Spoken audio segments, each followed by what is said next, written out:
Shalom, sahabat setia yang dikasihi oleh Tuhan. Jumpa lagi di dalam acara Renungan Sahabat Setia. Tema pada hari ini adalah Menggapai Mimpi. Saya akan mulai dengan satu kisah tentang seorang pemuda sejak dari kecil, remaja, ingin menjadi seorang tentara yang gagah perkasa, supaya nanti dia mempunyai pangkat yang tinggi, dapat menjadi seorang jenderal, dan kemudian dia dapat memimpin pasukan di medan peperangan dan meraih kemenangan. Tetapi apa yang terjadi? Mimpi dia ternyata hanya tinggal sekadar mimpi. Dia mempunyai cita-cita yang tidak mungkin terwujudkan karena dia memiliki sepasang telapak kaki yang rata. Kita tahu di mana-mana setiap kali calon tentara ingin masuk ke dalam akademi militer harus dilihat fisiknya apakah memenuhi syarat, selain intelektualnya diuji ya. Nah, ternyata yang membuat dia tidak lulus adalah telapak kakinya rata, dan kita tahu bahwa setiap orang yang telapak kakinya rata itu kurang pandai berlari. Nah, sedangkan yang lulus di dalam ujian akademi militer itu adalah yang telapak kakinya cekung seperti kebanyakan orang, dan itu jago berlari begitu ya. Nah, akhirnya pemuda ini menjadi kecewa dan dia meninggalkan Tuhan, tidak ke gereja lagi karena otaknya sangat jenius. Dia masuk ke dalam fakultas kedokteran. Nah, karena dia belajar dengan sangat serius, akhirnya dia menjadi seorang dokter jantung ya. Dia menjadi seorang dokter jantung yang hebat sekali. Tetapi bertahun-tahun lamanya dia meninggalkan gereja dan tidak pernah lagi kembali kepada Tuhan, tidak mau berdoa lagi, dan akhirnya sama sekali dia tidak mau disebut sebagai seorang Kristen. Sampai pada suatu malam dia bermimpi. Di dalam mimpinya dia berdialog dengan Tuhan. Wah, bukan main ya mimpinya ya.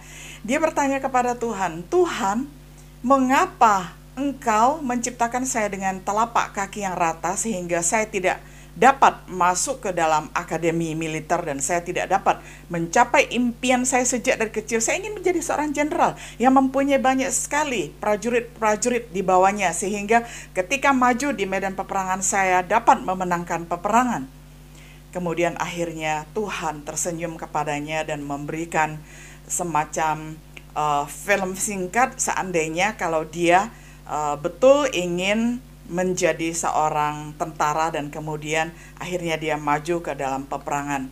Tuhan memperlihatkan bahwa begitu dia maju di dalam medan peperangan, tidak lama kemudian dia tertembak dan akhirnya mati, dan mayatnya dikirim kembali kepada keluarganya, sehingga dia mati muda sekali. Dan kemudian Tuhan akhirnya melanjutkan percakapannya dengan pemuda ini di dalam mimpinya dan mengatakan, "Saya memilih kamu supaya tidak mati muda karena saya tahu perhitungannya. Seandainya kalau kakimu cekung dan kamu lulus di dalam ujian akademi militer, maka kamu akan mati muda. Sedangkan rancangan hidup saya adalah dengan menciptakan kaki kamu dengan telapaknya yang rata. Ya memang betul kamu menjadi bukan tentara, melainkan kamu menjadi dokter. Nah, dengan menjadi dokter kamu sudah menyembuhkan banyak sekali calon-calon dokter dan bahkan calon-calon tentara, dan banyak sekali tentara-tentara yang akhirnya bisa kamu tolong dengan bypass jantungnya, karena kamu adalah seorang yang luar biasa di dalam menangani kejelian di dalam membypass ataupun di dalam menangani bedah jantung. Nah, dengan demikian kamu sudah menjadi orang yang sangat berjasa sekali." Nah, melalui mimpi ini akhirnya dia tersadarkan kembali bahwa rencana Tuhan jauh lebih baik daripada cita-cita pribadinya. Nah, saudara sahabat setia yang dikasihi oleh Tuhan, apa cita-cita saudara saat ini? Apakah saudara sudah menguburkan cita-cita masa muda atau masih melanjutkan? What am I going to be? Nah, ini pertanyaan yang sering dilontarkan ketika kita masih kecil, masih remaja. Nah, sekarang setelah dewasa, apakah kita masih boleh mempunyai impian dan boleh mempunyai cita-cita? Oh, mari kita membaca firman Tuhan, satu ayat saja dari Amsal 23 ayat 18. Saya bacakan untuk kita semuanya. karena masa depan sungguh ada dan harapanmu tidak hilang. Nah, harapan kita tidak akan hilang. Hanya saja karena Tuhan lebih tahu daripada kita, maka Tuhan menuntun kita ke arah masa depan yang lebih baik daripada yang kita cita-citakan. Seandainya kita minta A kepada Tuhan, tetapi Tuhan kasih B, C, D, dan seterusnya, itu jauh lebih baik daripada cita-cita kita sendiri. Hanya tinggal sekarang bagaimana kita menyamakan perspektif kita, menyamakan kacamata kita dengan pandangan Tuhan, dengan rencana Tuhan. Nah, sekarang saya ingin mengajak kita bersama-sama untuk mengingat kembali kisah yang sangat terkenal seorang remaja sampai pemuda adalah seorang pemimpi, dan dia dijuluki tukang mimpi oleh saudara-saudaranya. Nah, Yusuf kita tahu dia adalah seorang yang sangat dikasih oleh ayahnya yang bernama Yakub, dan Yakub mempunyai anak-anak yang lain ya. Jumlah anaknya ada 13 ya. Biasanya yang dihitung itu adalah laki-laki saja, jadi disebut 12 suku. Ini adalah anaknya Yakub. Dina nggak dihitung karena dia perempuan. Nah, Yusuf ini sangat dikasihi oleh ayahnya, yakni Yakub. Dan Yusuf mendapatkan jubah yang maha indah ketika dia masih remaja, sehingga menimbulkan kalau saudara lihat gambar di belakang, wah, saudaranya yang lain kayaknya cemburu ya. Dan bahkan rasanya kok papa ini ya, ayah ini ada anak emas, ada anak perunggu, dan ada anak perak. Hanya Yusuf yang dikasih jubah yang maha indah, sedangkan kami nggak dapat gitu ya. Nah, inilah akhirnya yang menyebabkan saudara-saudaranya nggak suka kepada Yusuf. Apalagi Yusuf di waktu senggang suka sekali menceritakan mimpi-mimpinya. Bukan sekedar cita-cita, tetapi dia mendapatkan mimpi ketika di dalam tidurnya, dan dia setiap kali selesai mimpi, dia menceritakan kepada saudara-saudaranya ya, ketika saudaranya beristirahat sejenak selesai menggembalakan kawanan domba ayahnya. Nah, Yusuf ini juga ikut ya. Nah, dan mulailah tampillah dia di dalam kebersamaannya dengan saudaranya. Dia menceritakan bahwa ada berkas-berkas gandum. Setiap saudara mempunyai berkas gandumnya, dan kemudian berkas gandum ini di dalam mimpinya Yusuf itu membungkuk kepada berkas gandumnya Yusuf.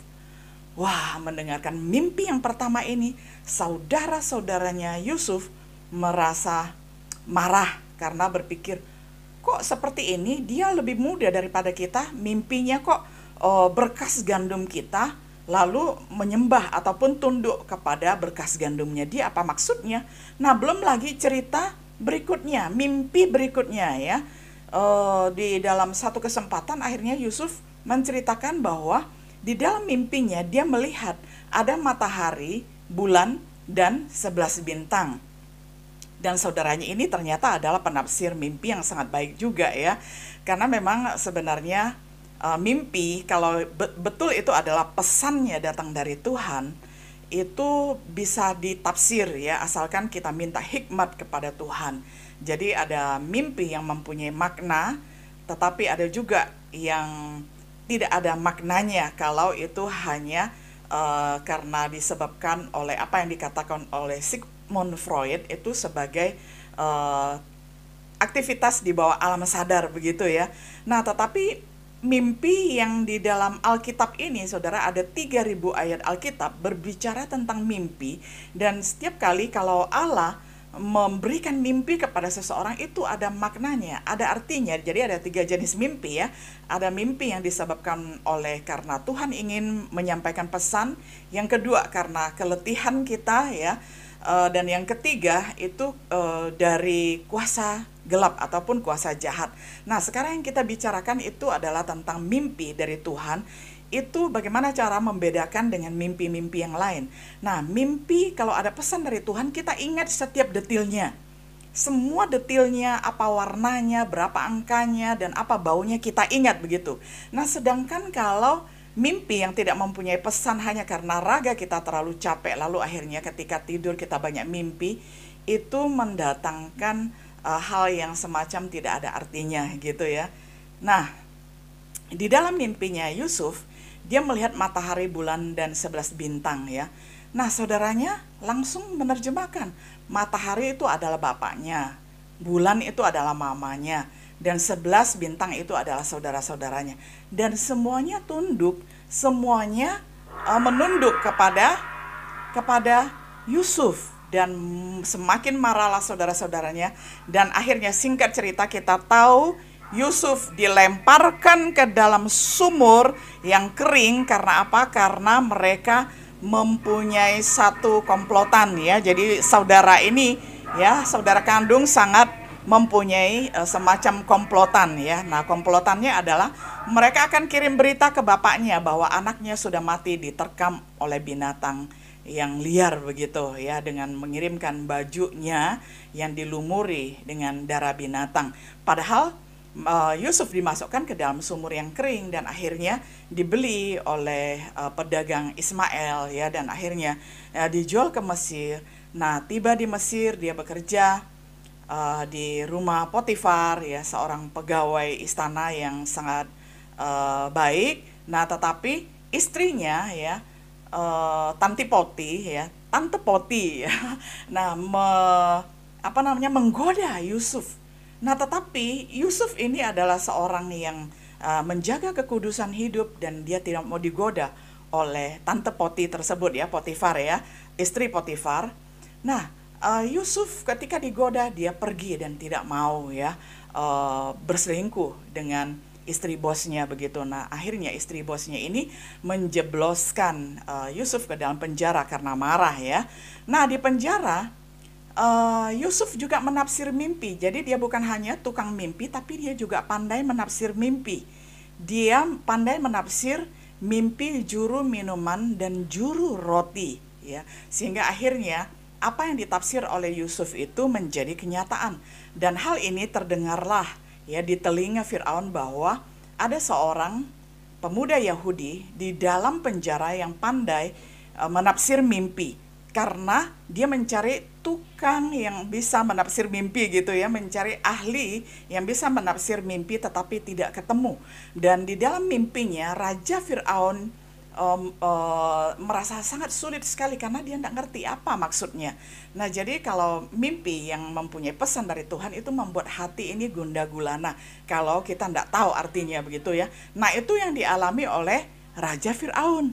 Nah, di dalam mimpinya dia ingin menceritakan kepada seseorang, dan biarkanlah ada seseorang yang menerjemahkan mimpinya tersebut. Dan akhirnya dipanggillah Yusuf untuk menerjemahkan mimpi Firaun. Raja Firaun di dalam mimpinya melihat ada 7 ekor lembu yang kurus menelan 7 ekor lembu yang gemuk, yang akhirnya ditafsirkan oleh Yusuf bahwa nanti bukan hanya di Mesir, tapi di daerah sekitarnya, di negara-negara, katakanlah di seluruh dunia, akan ada yang namanya kelaparan 7 tahun. Nah, oleh karena itu harus disiapkan lumbung padi begitu, ataupun lumbung gandum, supaya orang Mesir tidak mati dan orang-orang yang mau membeli gandum mereka juga tetap bertahan hidup. Nah, lalu mimpi yang kedua adalah tentang berkas-berkas gandum ya, tentang bulir gandum yang kurus menelan bulir gandum yang gemuk ya. Ini juga seirama diterjemahkan oleh Yusuf bahwa ada 7 tahun kelaparan, dan untuk mempersiapkannya itu harus menyediakan diri 7 tahun di dalam kelimpahan, itu harus ditabung gandum-gandumnya. Dan karena berhasil menerjemahkan mimpi, yang terjadi adalah akhirnya Yusuf dilantik menjadi penguasa Mesir ya, menjadi orang nomor 2 di Mesir. Dan akhirnya sampailah ya kabar itu ke saudara-saudaranya yang masih tinggal di Kanaan, dan kemudian singkat cerita mereka datang membeli gandum, dan kemudian Yusuf ingin bersama dengan saudaranya Benyamin, maka dia mempunyai rencana dan kemudian memasukkan piala itu ke dalam karung gandum Benyamin, sehingga ada alasan Benyamin ditahan sehingga dia dapat melepaskan rindunya pada adiknya, ya, karena sama-sama dilahirkan oleh Rahel, ya, di masa tuanya Yakub, ya. Jadi dua bersaudara ini sangat dekat dan sangat mengasihi satu dengan yang lainnya. Nah, lalu Yusuf reuni ataupun bertemu dengan saudara-saudaranya, itu adalah perkara yang sangat mengharukan sekali. Akhirnya Yusuf dapat memberitahukan bahwa dia masih hidup, ya, dan saudara-saudaranya semuanya diampuni. Dan akhirnya berita itu juga sampai ke Yakub, dan akhirnya seluruh keluarga dibawa ke Mesir di tanah Goshen. Nah, itulah kita tahu, ya, Alkitab mencatat awal kisah satu keluarga berjumlah 70 orang, ya, yakni keluarga Yakub, datang tinggal di tanah Goshen di Mesir. Itu karena Yusuf yang membuka jalan. Nah, jadi dari sini kita melihat, saudaraku, kita mempunyai mimpi apapun, asalkan itu sesuai dengan kehendak Tuhan, Tuhan akan tolong merealisasikan kepada kita. Kadang-kadang kalau mimpi kita tidak sesuai dengan rancangan Tuhan, mari kita relakan mimpi itu lepas, karena apa yang Tuhan pimpin, apa yang Tuhan kerjakan di dalam hidup kita jauh lebih baik daripada mimpi-mimpi di masa muda kita. Nah, kiranya Tuhan menolong kita untuk dapat terus mengingat firman-Nya dan melakukan firman-Nya. Teruslah bermimpi, dream, and make it happen. Shalom.